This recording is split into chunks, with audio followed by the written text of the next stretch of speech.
ఇలాంటి నిరీక్షణలో ఉంటే వారు దేవుణ్ణి గణపరుస్తారు. కాబట్టి దేవుడిని వారు గణపరిచినాక దేవుడు వారిని హెచ్చిస్తాడు అని మనం వాక్యాన్ని వింటున్నాం. తమ్ముడు చెల్లి సహోదరా, మరి ఇలాంటి నిరీక్షణ ఎందరిలో ఉంది మనం తెలుసుకుందామా? ఒక భక్తుడిలో ఈ నిరీక్షణ ఉంది. ఆ భక్తుడి వల్లే మన నిరీక్షణలో ఉండాలని ఈ రోజు దేవుడు ఈ మాటలు మనకి తెలియజేస్తుంది. కాబట్టి తెలుసుకుందాం. బైబిల్ గ్రంథం నుంచి కీర్తన గ్రంథం 42వ అధ్యాయము 11వ వచనంలో దేవుడి మాటలు ఉన్నాయి. మనం ధ్యానించుకుందాం. నా ప్రాణమా నీవేళ కృంగి ఉన్నావు, నాలో నీవేళ తొందరపడుచున్నావు. దేవుని యందు నిరీక్షణ ఉంచము, ఆయన నా రక్షణకర్త అయిన దేవుడు, నేను ఇంకును ఆయనను స్తుతించెదను.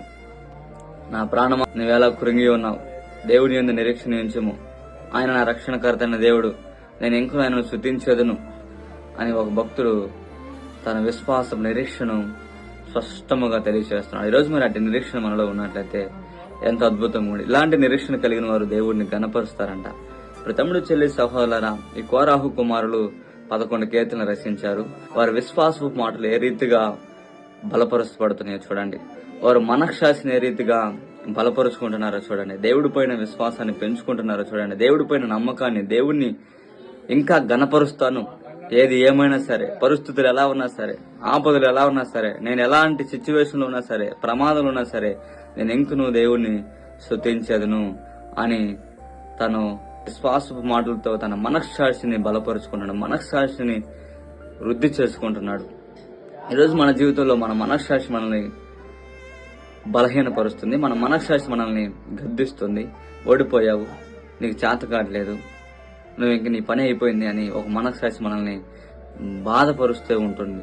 అలాంటి మనఃశాస్త్రి తనలో ఉన్నప్పుడు ఆ మనఃశాస్త్రిని తొలగించే విశ్వాసపు నిరీక్షతో, నా దేవుడు రక్షణకర్త, నా దేవుని యందు నేను నిరీక్షణ ఉంచి ఉన్నాను, నా ప్రాణమా నీకేలా తొందర, ఆయన కోసం నేను కనిపెట్టుకున్నానని తన విశ్వాస మాటలతో ఈరోజు నీతో నాతో మాట్లాడుతున్నాడు. తమ్ముడు చెల్లి సహోదరా, ఇలాంటి నిరీక్షణ నీలో ఉన్నట్లయితే దేవుడు నువ్వు గణపరుస్తావు, దేవుడు నిన్ను గణపరుస్తాడు. ఈరోజు మరి ఆనాడు షడ్రక్ మెషక్ అబేద్నెగో ఇలాంటి నిరీక్షణ కలిగి ఉన్నారు. నా దేవుడు గొప్పవాడు, మండుచున్న అగ్నిగుండం నుంచి ఆయన తప్పించగలిగిన సమర్థుడు అని వారి నిరీక్షణ ఉంచినప్పుడు దేవుడు వారి మధ్యన ఉండి వారి నిరీక్షణని నిలబెట్టాడు, వారిని రక్షించాడు, వారిని బబులోని దేశం అంతటి పైన హెచ్చించాడు. ఈరోజు మరి ఇలాంటి నిరీక్షణలో ఉన్నట్లయితే నువ్వు దేవుడిని గణపరుస్తావు.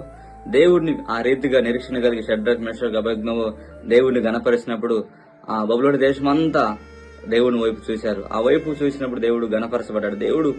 దేవుడిని వారు గణపరిచారు కాబట్టి దేవుడు వారిని గణపరిచి హెచ్చించాడు. అలానే కోరహు కుమారులు వారి విశ్వాసంతో దేవుడిని గణపరుస్తున్నారు.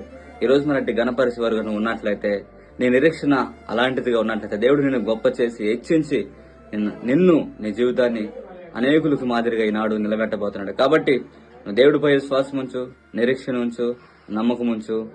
ఆయన నీ పక్షముగా ఉండి యుద్ధము చేయను.